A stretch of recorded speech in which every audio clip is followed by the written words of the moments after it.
What is TikTok? TikTok is an application that was created in China. When TikTok was created, it was widely used by the younger generation.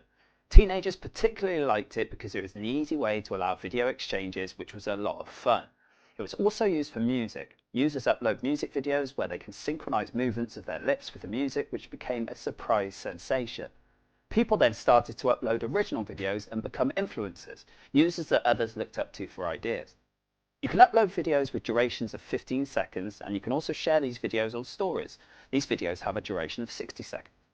TikTok has been the most downloaded application for the last couple of years. People tend to start using it with music and then build it up from there. 66% of its users are aged under 30. How can brands benefit from TikTok? There are 3 ways.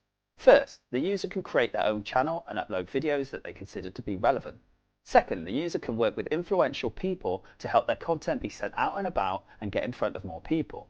Third, the user can pay to advertise on TikTok. Although TikTok does not have the same scope as YouTube right now, it is growing. Most brands work with influencers and also have their own channel to get their content out there. There are multiple other ways to get your content out there too, including hashtag challenges, user-generated content, and TikTok advertising, which we've already mentioned, and the most used one at the moment, influencers. All in all, TikTok is a fun application that gives you a bunch of tools to share ideas.